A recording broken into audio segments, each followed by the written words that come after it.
दौलत के पुजारी। किस्त नंबर 8। शारिक जिंदगी में पहली मर्तबा इस तरफ आया था। माँ बाप के कत्ल से पहले वो 8वीं क्लास का तालिब इल्म था। घर से दुकान और दुकान से घर, कहीं इधर उधर जाने की इजाजत नहीं थी। इस जिंदगी के 14 साल जेल के हिसार में गुजरे थे। उन 14 बरसों में वो रास्ते भी इसकी नजरों से धुंधला गए थे जिन पर वो बचपन में खेला करता था। जेल से आए हुए अभी 1.5 महीने हुआ था। अपने इलाके के कुछ दोस्तों से वाकिफ हुआ था। ये मंडी का रास्ता मालूम हुआ था। इसके अलावा वो लाहौर के बारे में कुछ नहीं जानता था। इस तरह पहली मर्तबा आया था। उन रास्तों को जहन में रखने की कोशिश कर रहा था। तुम बेवकूफ हो शारिक बाबू, रफीक ने कार एक सड़क पर मोड़ते हुए कहा। छोटे पहलवान को देखा तुमने? ये बागबानपुरा का बहुत बड़ा बदमाश है। 10 साल पहले बिल्कुल सूखा सड़ा हुआ करता था। हलवाई की दुकान पर कढ़ाइयां मांजा करता था। कभी किसी की नौकरी करता, कभी किसी की मार खाता। हमारे शेरा पहलवान को इस पर तरस आ गया। इसे पान सिगरेट की दुकान खोल दी और साथ ही ये धंधा शुरू करा दिया। बड़ा जादू है इस अफगानी पाउडर में। अब ये बागबानपुरे का सबसे मशहूर आदमी है। इसने अपना अखाड़ा भी बना लिया है, पहलवान बन गया है। लेकिन इसे पहलवानी नहीं आती। बड़े बड़े ऊंचे शिमले हुए लोग आते हैं इसके पास। बड़े तल्लुकात हो गए इसके भी। मैं तो कहता तुम भी शेरा पहलवान की बात मान लो, कसम रब की ऐश करेगा। नहीं भाई, मेरा दिल नहीं मानता ऐसे कामों में, शारिक ने जवाब दिया। रफीक बड़बड़ाकर खामोश हो गया। कार मुख्तलिफ सड़कों पर दौड़ती हुई बिलाखिर लोहारी गेट के सामने रुक गई। शारिक ने नीचे उतरकर रफीक का शुक्रिया अदा किया। 12:15 बज रहे थे। चौक पर अब भी रौनक थी। होटलों के सामने लोग कुर्सियों पर बैठे हुए थे।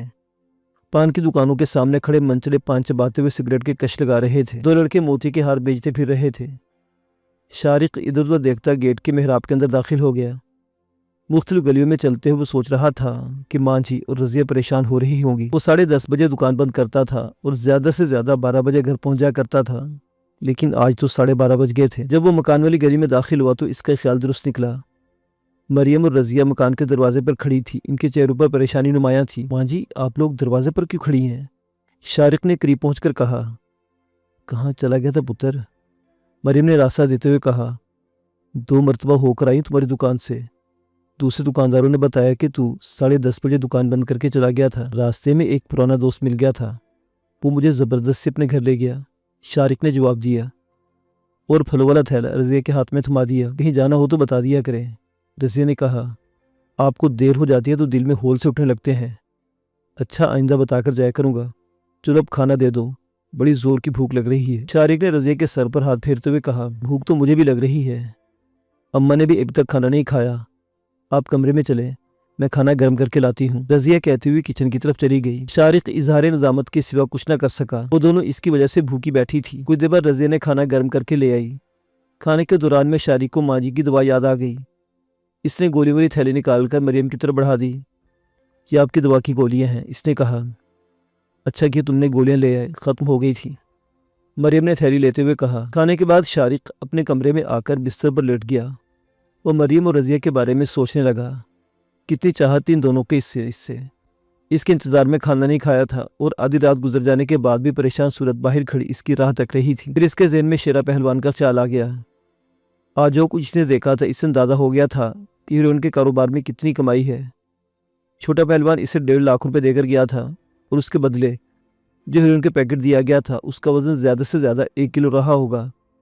और शारिक को यकीन था कि छोटा पहलवान इससे दुगनी रकम कमाए और शायद इसलिए शेरा पहलवान इसके दुकान से इसके पीछे पड़ गया था। ये इनका पुराना अड्डा था और यहाँ से भी रोजाना लाखों का धंधा होता होगा। कुछ लोग तो अभी अफगानी पाउडर मांगने आते थे।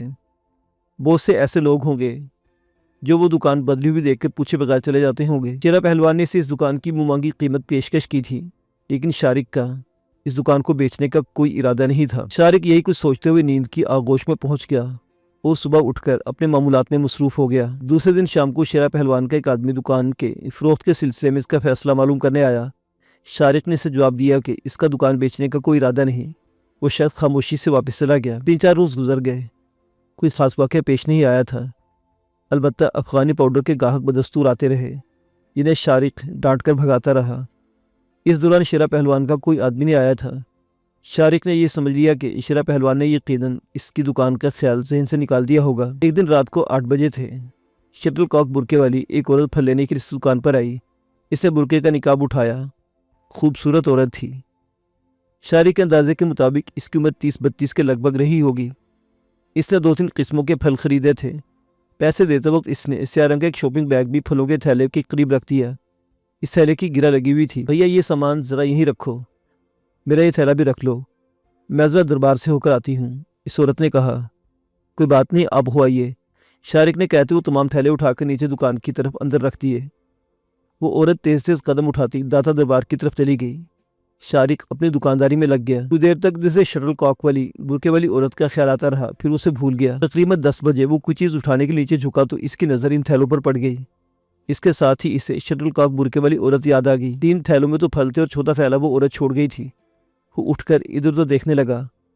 2 घंटे हो चुके थे और वो औरत अभी तक वापस नहीं आई थी। इसने ये सोचकर सर झटक दिया कि बाज़ अकीदतमंद घंटों दरबार में बैठे रहते हैं, हो सकता है वो औरत अभी तक दरबार में बैठी हो। तकरीबन 5 मिनट और गुजर गए। अचानक ही 5-6 पुलिस वाले इसकी दुकान पर आ गए। इनमें एक सब इंस्पेक्टर भी था। यह सब इंस्पेक्टर कभी कभार फल वगैरह लेने दुकान पर आता रहता था और हमेशा इससे सलाम दुआ हुई थी। लेकिन आज वो पुलिस वालों को लेकर जिस तरह इसकी दुकान पर आया था, इससे शारिक को समझने में देर नहीं लगी कि मामला गड़बड़ है। क्या बात है सर जी, क्या मामला है? शारिक ने पूछा। क्या बात है सर जी, क्या मामला है? शारिक ने पूछा। बाहर निकलो दुकान से, थानेदार धाड़ा।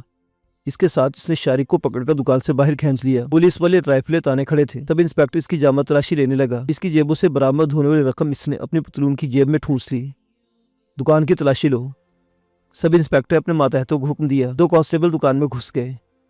उन्होंने चंद मिनट में दुकान को इस तरह उलट पलट कर रख दिया जैसे कोई बैरूनी हमलावर माल गनीमत पर टूट पड़ता है। आसपास के दुकानदार और राहगीर बड़ी तादाद में वहां जमा हो गए थे और एक कांस्टेबल इन्हें डांटते वहां से दूर रखने की कोशिश कर रहा था। वो तो फैल, क्या बात है, इसकी दुकान पर छापा क्यों मारा? एक पड़ोसी दुकानदार ने कांस्टेबल से पूछा। यहाँ के दुकानदार तकरीबन सभी पुलिस वालों को जानते थे, क्योंकि थाना सामने ही था, चौक के दूसरी तरफ, भाटी गेट के बिल्कुल साथ। मुखबरी हुई है, यह आदमी हीरोइन बेचता है। तो फैल ने सरगोशी में बताया कि वो शरीफ आदमी को जलील करते हो तुम लोग। जब यहाँ पान की दुकान थी और हीरोइन का कारोबार होता था तो उस वक्त तुम लोगों ने कभी छापा नहीं मारा था, और अब एक शरीफ आदमी पर चढ़ दौड़े हो तुम लोग। दुकानदार ने कहा, जा यार, तो अपनी दुकान में जा बैठ। यह सब इंस्पेक्टर बड़ा करख्त है, कहीं तुम्हें भी न ले जाकर बंद कर दे, कांस्टेबल तुफैल ने कहा। फिर दूसरे लोगों की तरफ देखते हुए चीखा, जाओ यहाँ से तुम लोग, क्यों मजमा लगा दिया है? पहले कभी पुलिस नहीं देखी? ऐसी पुलिस तो वाकई पहले कभी नहीं देखी जो मुजरिमों को पनाह दे और शुरफा को सरेआम नंगा करे, एक बूढ़े ने जवाब दिया। ये जुमला सब इंस्पेक्टर ने भी सुन लिया। इसने मुड़कर खूंखार नजरों से बूढ़े की तरफ देखा। सर जी, ये देखें। दुकान के अंदर से एक कांस्टेबल ने काले रंग के शॉपिंग बैग की गिरा खोलकर इसमें झांकते हुए कहा, हीरोइन की पुड़िया भरी हुई है इसमें। तब इंस्पेक्टर ने वो थैला ले लिया, उसमें हाथ डालकर मुट्ठी पर पुड़िया निकाली और लोगों को दिखाते हुए बोला, देख ली इसकी शराफत, आप लोगों ने बहुत बढ़ चढ़कर बातें कर रहे थे। ये हीरोइन अमर में साथ लेकर नहीं आए, आप लोगों के सामने इस दुकान से बरामद हुई है। अगर तुम लोग चाहते तो इस दुकान से एटम बम भी बरामद कर सकते थे। बूढ़े ने कहा, जा बाबा, चला जा यहाँ से, क्यों तेरी शामत आई है। कांस्टेबल ने बूढ़े को बाजू से पकड़कर पीछे धकेल दिया। क्यों है, कब से धंधा कर रहा है? सब इंस्पेक्टर ने कहते हुए अचानक ही शारिक को थप्पड़ मार दिया। मेरा इससे कोई ताल्लुक नहीं, शारिक गाल से हिलाते हुए पलाया। एक औरत ने फल खरीदे थे, खरीदे हुए फल और ये थैला वही औरत रख कर गई है। उसने कहा था कि दादा दरबार जा रही है, थोड़ी देर में वापस आकर ले लेगी, लेकिन वो अभी तक नहीं आई। झूठ पकता है। थानेदार ने इसकी पिटाई शुरू कर दी। काला धंधा करता है, लोगों को मौत के मुंह में धकेल रहा है। कई दिन से तुम्हारे बारे में इत्तलात मिल रही थी, आज पकड़ा ही गया ना, मैं तुम्हें छोड़ूंगा नहीं, जिंदगी भर के लिए सलाखों के पीछे बंद करा दूंगा। मेरा इस थैले से कोई ताल्लुक नहीं, मैं बेकसूर हूँ। शारिक चीखा। तुम्हारी दुकान से माल बरामद हो गया, रब्बी कहता है कि बेकसूर हूँ। पता तो तुम्हें थाने में जाकर चलेगा बच्चू जी, एक कांस्टेबल भी कहते हुए इस पर पिल पड़ा। दुकान के अच्छी तरह तलाशी लो, कोई और भी होगा, इस सब इंस्पेक्टर ने कहा। चेक कर ले सर जी, एक कांस्टेबल ने कहा। दुकान में और तो कुछ नहीं, शायद घर में माल छुपा रखा है, इसे थाने ले चलो, पता कर लेते सब कुछ इससे, सब इंस्पेक्टर ने कहा। वो लोग शारिक को मारते पीटते हुए थाने की तरफ ले चले। बहुत से लोग अब भी दुकान के सामने जमा थे और मुख्तलिफ किस्म के तबसरे कर रहे थे। बाज़ लोग इसे मुजरिम गर्दान रहे थे और बाज़ लोग इसकी शराफत की कस्में खा रहे थे। ये सब पुलिस के खाने पीने के चक्कर हैं, एक आदमी ने कहा। जो लोग पुलिस वालों को भत्ता नहीं देते, उनका यही हशर होता है। ओए काके, पड़ोसी दुकान वाले पर नौकर को आवाज़ दी, ये सारा सामान समेट कर दुकान का शटर गिरा दे और शारिक के बहू घर जाकर इत्तला कर दे। एक औरत मेरी दुकान पर रखकर गई थी, मैं बिल्कुल बेकसूर हूँ। करीब खड़े सब इंस्पेक्टर्स के मुंह पर जोरदार घूंसा रसीद किया। शारिक लड़खड़ाता हुआ कुर्सी से टकराया और कुर्सी समेत उलट गया। इसका सर दीवार से लगा, पेशानी की खाल फट गई और खून रिसने लगा। सब इंस्पेक्टर से बालों से पकड़कर उठाया और दूसरे हाथ से इसके पेट में जोरदार घूंसा मार दिया। शारिक के मुंह से चीख निकल गई, इसे दूसरे कमरे में ले जाओ, इंस्पेक्टर ने कहा, और इससे मालूम करो कि इस धंधे में इसके साथ और कौन कौन है। मुझे तो लगता है किसी बड़े गिरोह का आदमी है। तब इंस्पेक्टर शारिक को बालों से पकड़कर घसीटता और दूसरे कमरे में ले गया। बता कब से ये धंधा कर रहा है और कितने लोग हैं तुम्हारे साथ? सब इंस्पेक्टर ने इसके पेट में एक और घूंसा मारा। मैं कुछ नहीं जानता, शारिक चीखा। मैं बेकसूर हूँ, अभी तुम सब कुछ बता दोगे। सब इंस्पेक्टर इस मर्तबा इसके मुंह पर मुक्का मारा। खुदा के लिए मुझे छोड़ दो, मैं बेकसूर हूँ, मेरा इस धंधे से कोई ताल्लुक नहीं, शारिक चीख रहा था। तब इंस्पेक्टर तकरीबन आधे घंटे तक शारिक की धुनाई करता रहा और शारिक की चीखें थाने में गूंजती रही। इसे अदमुआ करके सब इंस्पेक्टर SHO के कमरे में आ गया। वो मोअज़्ज़िज़ आदमी जा चुका था जो पहले वहाँ बैठा हुआ था। थोड़ी देर में मरियम रोती धोती थाने में दाखिल हुई। इसके साथ मलिक मुनीर भी था। क्या किस्सा है थानेदार साहिब, इसके बेटे को कोई पकड़ा है? मलिक मुनीर ने अलैक्स लैक के बाद कुर्सी पर बैठते पूछा। इसका हल्का इंतखाब नहीं था, मगर इसके तल्लुकात तो हर जगह थे। इस लड़के की बात कर रहे हो मलिक साहिब? थानेदार ने घूरती नज़रों से इसको देखा। वही फल फरोश, मलिक मुनीर ने जवाब दिया। तब वो मंशियात फरोश। थानेदार बोला। आपको उससे क्या तल्लुक है मलिक साहिब? वो मेरे इलाके का आदमी है और तुम उसे मंशियात फरोश कैसे कह दिया? मलिक मुनीर ने कहा। मलिक साहिब, इंस्पेक्टर्स के चेहरे पर नजर जमाते हुए कहा, मुझे इस लड़के के बारे में सब कुछ मालूम है। मुमकिन है लाहौरी वाले थानेदार ने किसी से पैसे खाकर इसे किसी जुर्म में पकड़ लिया हो। आप ही मुदाखले से इसकी नौकरी भी गई और अपने खिलाफ केस भी भुगत रहा है। लेकिन यह मामला कुछ मुख्तलिफ है। इसकी दुकान से हीरोइन बरामद हुई है, आपके सामने रखी है। बेहतर है आप इस मामले से अलग रहें। ये हीरोइन तो आपके घर से भी बरामद हो सकती है, मलिक मुनीर ने कहा। मलिक साहिब, इंस्पेक्टर झटके से उठकर खड़ा हो गया। इसका चेहरा एकदम सुर्ख हो गया था। बैठो बैठो, आराम से बैठो, अकड़ने की ज़रूरत नहीं। मलिक मुनीर ने पुरस्कून लहजे में कहा। दुनिया इधर से इधर हो जाए ना तो तुम भी लोग नहीं सुधरोगे। मैं जानता हूँ ये हीरोइन कहाँ से आई होगी, तुम मुझे भी जानते हो। मैं कभी गलत आदमी की सिफारिश नहीं करता। हीरोइन बरामद करने का शौक़ है ना? मेरे साथ चलो, मैं बताता हूँ तुम्हारे इलाके में हीरोइन कहाँ कहाँ बिकती है। उन अड्डों पर कई सालों से खुला हीरोइन बिक रही है, मगर तुमने वहाँ से कभी हीरोइन बरामद नहीं की, किसी को नहीं पकड़ा। ये हीरोइन इस फल वाले की दुकान से बरामद हुई मलिक साहिब, थानेदार से घूरते हुए कहा। सब इंस्पेक्टर इत्तला मिलने पर छापा मारा और ये हीरोइन की कई लोगों की मौजूदगी में इसकी दुकान से बरामद हुई। ये टेलीफोन मुझे दो ना, मलिक मुनीर ने कहा। मैं भी तुम्हारे घर पर छापा पड़वाता हूँ और मोहल्ले वालों की मौजूदगी में तुम्हारे घर से हीरोइन भी बरामद होगी और नाजायज़ असला भी। मलिक साहिब, इंस्पेक्टर ने खूंखार निगाहों से इसके देखा। आप एक इज़्ज़तदार आदमी है, मैं भी आपकी इज़्ज़त करता हूँ। इज़्ज़त उन्हीं की जाती है जिनकी इज़्ज़त हो, मलिक मुनीर ने कहा। मैं इस लड़की की ज़मानत देने के लिए आया हूँ। ज़मानत तो आप अदालत में दे सकेंगे जब इसका चालान पेश होगा, थानेदार ने कहा। जब इसे अदालत में पेश किया जाएगा ना, आपको बता दिया जाएगा। आप अदालत में पेश होकर उसकी ज़मानत करवा लें। ठीक है थानेदार, मलिक मुनीर कहते उठ गया। मेरी एक बात याद रखो, बेगुनाहों पर जुल्म करके तुम इस दुनिया में और भी और आखिरत में भी अपनी ज़िल्लत और रुसवाई का सामान कर रहे हो। चलो मरियम बहन, इसने आखिरी अल्फाज मरियम से मुखातिब होकर कहे, तुम्हारा बेटा आज ही रात घर आ जाएगा, परेशान ना हो। वो लोग थाने से बाहर आ गए। इंस्पेक्टर ने शारिक से मिलने भी नहीं दिया था। वो थाने से चंद कदम ही आगे बढ़े थे कि सफेद रंग की कार थाने के सामने रुकी। दो आदमी कार से उतरकर थाने में दाखिल हुए। उनमें एक शेरा पहलवान तो दूसरा रफीक। दो आदमी कार में ही बैठे रहे। इंस्पेक्टर और सब इंस्पेक्टर शेरा पहलवान को देखकर खड़े हुए। उन्होंने बड़ी गर्मजोशी से इससे हाथ मिलाया। कहाँ है वो लड़का, इसे बुलाओ ज़रा। शेरा पहलवान ने कुर्सी पर बैठते हुए कहा। कुछ गड़बड़ हो गई है? इंस्पेक्टर बोला। कैसी गड़बड़? शेरा पहलवान ने सोले निगाहों से इसके तो देखा। अभी मलिक मुनीर आया था, लड़के को छुड़ा कर ले जाना चाहता था, धमकियाँ देता हुआ गया है। बात ही कोई नहीं, शेरा पहलवान ने कहा। उसे मनाने का तरीका भी आता है, तुम लड़के को बुलाओ। शारिक को इंस्पेक्टर के कमरे में लाया गया। क्या हाल कर दिया तुमने इसका, ये तो एक शरीफ आदमी है, क्यों पकड़ा तुम लोगों ने इसे? शेरा पहलवान इंस्पेक्टर को घूरा। हीरोइन बेचता है ये पहलवान, इंस्पेक्टर ने कहा। यह हीरोइन इसके कब्ज़े से बरामद हुई है, ये गलत है। शेरा पहलवान बोला। ये तो शरीफ आदमी है, अभी कुछ देर पहले मुझे किसी ने बताया तो मैं फ़ौरन चला आया, छोड़ दो इसे। लेकिन पहलवान जी, लेकिन कुछ नहीं। पहलवान इसकी बात काट दी और जेब से 100 रुपये के नोटों का एक बंडल निकालकर इसके सामने मेज़ पर फेंक दिया। ये लो 10,000, इसे छोड़ दो, गरीबों की बद्दुआएं मत लो। अब तुम खुद इसे घर छोड़कर आओगे, तुम बाहर जाकर बेंच पर बैठो। इंस्पेक्टर ने शारिक से कहा। उठकर बाहर चला गया। तुम इसे लेकर मलिक मुनीर के पास छोड़ाओ, वो तुम्हारा एहसानमंद रहेगा। शेरा पहलवान ने कहा। इसके घर कैसे जा सकता हूँ? थानेदार बोला। तुम तो निरे बेवकूफ़ हो। शेरा पहलवान से घूरा। मलिक मुनीर जैसे लोग कुछ न कुछ होते, बहुत कुछ होते हैं।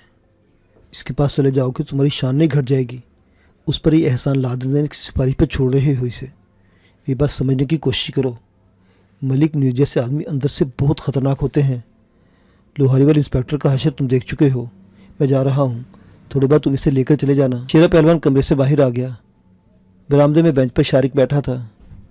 बात ही कोई नहीं शारिक बाबू। वो शारिक के करीब रुककर बोला, ये इंस्पेक्टर अभी खुद तुम्हें घर छोड़कर आएगा, घबराओ नहीं। ज़िंदगी में सब कुछ होता ही रहता है। शेरा पहलवान चला गया। शारिक के लिए सोचो कि बहुत सी राहें खोल गया। इसे समझने में देर नहीं लगी थी कि इसे हीरोइन के चक्कर में फंसाने वाला कौन था। कुछ ही देर में इंस्पेक्टर भी बाहर आ गया। चलो तुझे घर छोड़ाऊँ फुन्ने काके। शारिक इंस्पेक्टर के साथ थाने से बाहर आ गया। वो भाटी गेट के मेहराबी दरवाजे में दाखिल हो गए और अंदरूनी गलियों में गलियों होते मलिक मुनीर के घर पहुंच गए। मलिक साहिब, इंस्पेक्टर मुअद्दिबाना लहजे में कहा, मैं बहुत माफ़ी चाहता हूँ मलिक साहिब। आपके आने के बाद मैंने सब इंस्पेक्टर से बात पूछ की तो और तहकीक से पता चला कि हीरोइन का थैला इसकी दुकान पर वाकई की औरत रख दी थी। ज़रा सी गलत फहमी की वजह से मामला गड़बड़ हो गया। अब मैं इसे ले आया हूँ। उम्मीद है आप इस मामला को नज़रअंदाज कर देंगे। चलो शुक्र है तुम्हें किसी की बेगुनाही का एहसास तो हुआ, मलिक मुनीर ने कहा, लेकिन इसका जो नुकसान हुआ है वो कौन पूरा करेगा? मैंने इसकी दुकान देखी है, बिल्कुल तबाह कर दी तुम्हारे मातहतों ने। इसका नुकसान भी पूरा करूँगा मलिक साहिब, इंस्पेक्टर ने कहा। आइंदा मैं ख्याल रखूँगा इसके साथ कोई ज़्यादती ना होने पाए। ठीक है, बहुत बहुत शुक्रिया तुम्हारा, मलिक मुनीर ने इस अंदाज में कहा जैसे इसे वहाँ से रुख्सत कर देना चाहता हो। इंस्पेक्टर भी इसका मतलब समझ गया और हाथ मिलाकर रुख्सत हो गया। चलो पुत्र, मैं तुझे तेरे घर छोड़ाऊँ। इंस्पेक्टर के जाने के बाद मलिक मुनीर ने शारिक का हाथ पकड़ा, इसके साथ चलने लगा। जब शारिक घर पहुंचा तो 11:30 बज रहे थे। मलिक मुनीर इसे मरियम के हवाले करके रुख्सत हो गया। मरियम शारिक को अंदर ले आई। वो दिल खोलकर पुलिस वालों को कोसने दे रही थी। 2-3 दिन शारिक की दुकान बंद रही। इसकी तबीयत कुछ संभली तो इसने दुकान पर जाकर जायज़ा लिया। सामान का जो नुकसान हुआ था वो तो हुआ था। पुलिस वाले इसकी दराज से सारे पैसे भी निकाल कर ले गए थे। वो शारिक की उस रोज़ की दिन भर की कमाई थी, जो यकीनन 6-7 हज़ार रुपये से कम नहीं थी। तो 2,500 इसकी जेब में थे, जो जमा तलाशी के दौरान सब इंस्पेक्टर निकाल कर ले गया था। दुकान को दोबारा सेट करने में 8-10 हज़ार रुपये खर्च हो गए थे। 10-12 दिन गुजर गए और फिर एक रोज़ खबर इस पर बिजली बनकर टूट पड़ी कि मलिक मुनीर का एक हादसे में इंतकाल हो गया है। शाह आलमी में मंदिर वाले चौक पर एक तेज रफ्तार कार इसे टक्कर मारती गुजर गई। मलिक मुनीर को लोगों ने फौरन अस्पताल पहुंचाया, मगर डॉक्टर से बचाने में कामयाब नहीं हो सके थे। शारिक को इत्तला दुकान पर मिली थी। वो दुकान बंद करके अस्पताल पहुंच गया।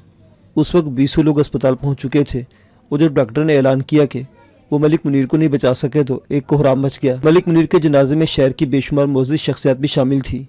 हज़ारों लोग थे जो इसके सफ़र आखिरत में शरीक थे। हर आंख अश्कबार थी। शारिक भी फूट फूट कर रो रहा था। इसका निजात दहिंदा रुखसत हो गया था। मलिक मुनीर के सोयम के 2 दिन बाद शारिक दुकान पर बैठा हुआ था कि शेरा पहलवान का आदमी रफ़ीक आ गया और प्लास्टिक एक थैला बढ़ाते हुए बोला, ये माल शेरा पहलवान ने भेजा है, आराम से बेचो, कोई तुम्हें कुछ नहीं कहेगा, ले जाओ इसे। मैं नहीं बेचूंगा, शारिक ने ज़ोर से कहा। बड़े एहसान फरामोश तुम शारिक बाऊ, रफ़ीक ने से घूरा। अभी थोड़े दिन पहले ही तो शेरा पहलवान ने 10,000 रुपये देकर तुम्हें थाने से छुड़वाया था। अगर वो तुम्हें थाने छुड़ाने के लिए जाता तो उस वक्त तुम जेल में होते। वो सब ड्रामा था, शारिक ने जवाब दिया। मैं अच्छी तरह समझ गया मुझे किसने फंसाया था। अब मैं इस चक्कर में नहीं आ सकता। अगर तुम लोगों ने आइंदा मुझे परेशान किया तो मैं पुलिस में रिपोर्ट दर्ज करवा दूंगा। कौन सी पुलिस की बात कर रहे हो शारिक बाबू? रफ़ीक ने तंज़े लहजे में कहा। ये पुलिस वाले तो शेरा पहलवान का माल खाते हैं, इसे झुक झुक कर सलाम करते हैं, इसके खिलाफ कुछ कैसे कर सकते हैं? तुम यहाँ से जाते हो या बुलाऊं लोगों को? शारिक ने दुकान से बाहर आकर इसका गिरबान पकड़ लिया और इसे धकेलता 2-3 कदम दूर ले गया। ये सूरत हाल देखकर 2-3 दुकानदार दौड़ पड़े। क्या हुआ शारिक बाबू, कौन है ये बदमाश? पड़ोसी दुकानदार ने पूछा। हीरोइन का स्मगलर है, इस थैले में हीरोइन है, मुझे ज़बरदस्ती हीरोइन बेचने के लिए कह रहा है। ये लोग मेरी दुकान पर कब्जा करना चाहते हैं, मुझे फंसाया भी इन्हों ही नहीं था, शारिक चीखा। रफ़ीक सूरत हाल देख बदहवास हो गया। इसने पहले तो जेब में हाथ डालना चाहा, फिर भागने की कोशिश की, मगर लोगों ने पकड़कर इसकी धुनाई शुरू कर दी। इसके कब्जे से हीरोइन के अलावा एक पिस्तौल भी बरामद हुआ था। शारिक और 5-6 आदमी से थाने ले गए। इत्तिफाक से इंस्पेक्टर इस वक्त थाने के गेट से निकल रहा था। क्या बात है, कौन हो तुम लोग और किसे पकड़ रखा है? थानेदार ने पूछा। ये हीरोइन बेचता इंस्पेक्टर साहिब, हनीफ नामी दुकानदार ने कहा। इसके कब्जे से हीरोइन के अलावा एक पिस्तौल भी बरामद हुई है। चंद रोज़ पहले शारिक की दुकान पर भी इन्हीं लोगों ने हीरोइन रखवाई थी। शारिक, अच्छा ये लड़का।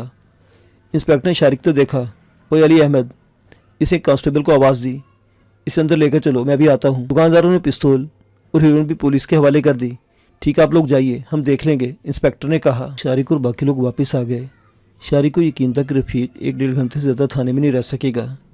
वो शेरा पहलवान का आदमी था और शेरा पहलवान के थानेदार से तल्लुकात वो देख चुका था।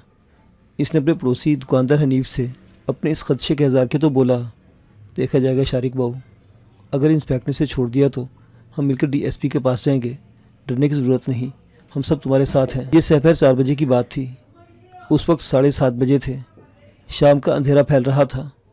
दुकानों के बरकी कुमकुमे जगमगा उठे थे। शारिक की दुकान पर 3-4 ग्राहक खड़े थे, इनमें 2 औरतें भी थीं। शारिक इन्हें सौदा देने में मसरूफ़ था कि एक कार दुकान के सामने आकर रुकी। 4-5 गुंडे कार से उतरे, उनके हाथों में हाकियाँ थीं। उन्होंने आते दुकान पर हमला कर दिया। औरतें चीखती हुई एक तरफ दौड़ी। गुंडों ने फलों के टोकरे उलट दिए। वो हर चीज़ तोड़ फोड़ रहे थे। शारिक बचने के लिए झुक गया। एक हाकी इसके बाएं कंधे पर लगी। दूसरे दुकानदार भी डंडे और हाकियाँ लेकर दौड़ पड़े। शारिक ने भी दुकान के अंदर पड़ा हुआ एक डंडा उठाया और गुंडों पर हमला करने लगा। दुकानदारों के इस इतिहास से इसे हौसला मिल गया। इसे समझने में देर नहीं लगी थी कि ये शेरा पहलवान के आदमी है। इसमें से एक को तो उसने पहचान भी लिया। वो रफ़ीक का साथी था जो उस रात इसे कार से अगवा करके ले गए थे। गुंडों ने दूसरी दुकानों पर भी हमला किया था। कुछ और लोग भी दुकानदार लाठियाँ लेकर आ गए थे और बिलाखिर गुंडों को वहाँ से भागने ही बन पड़ी। इनके एक साथी पहले ही एक कार की स्टीयरिंग के सामने बैठा हुआ था और कार का इंजन स्टार्ट था। वो लोग कार में ठूस गए और कार तेज़ी से वहाँ से फरार हो गई। कुछ लोग डंडे लहराते हुए कार के पीछे भी दौड़े, मगर कोई फ़ायदा नहीं था, कार दूर निकल गई थी। शारिक का ठीक ठाक नुकसान हुआ था, लेकिन अभी से नुकसान की परवाह नहीं थी। इसने शेरा पहलवान जैसे गुंडे के सामने डट जाने का फैसला किया, खा इसे खुद ही क्यों ना गुंडा बनना पड़े। इन चंद रोज़ के वाक़यात से इसने ये सबक सीखा था कि इस तरह दबकर नहीं रह जा सकता। और फिर उस रात शेरा पहलवान ने ये बात इसे समझाने की कोशिश की थी कि शराफत की ज़िंदगी बस नहीं की जा सकती। शारिक और 2-3 दुकानदार रिपोर्ट लिखवाने के लिए थाने पहुंच गए। इस पर इंस्पेक्टर मौजूद नहीं था, अलबत्ता सब इंस्पेक्टर मौजूद था। ठीक है आप लोग तहरीरी शिकायत लिख कर दे जाएँ, हम मामले की तहकीकात करेंगे, देखेंगे वो कौन लोग थे। सब इंस्पेक्टर इनकी बात सुनने के बाद कहा। शारिक ने भी बैठे बैठे कागज़ पर रिपोर्ट लिख दी। दुकानदारों ने भी इस पर दस्तखत कर दिए। शारिक इस रिपोर्ट में ये बात वाज़ेह तौर पर तहरीर की थी कि हमलावर शहर के मशहूर बदमाश और मंशियात फरोश शेरा पहलवान के आदमी थे। सब इंस्पेक्टर ने इनकी तहरीरी शिकायत वसूल कर ली, लेकिन FIR नहीं काटी। मुअज़्ज़िज़ सामीन व नाज़रीन, दास्तान अभी जारी है।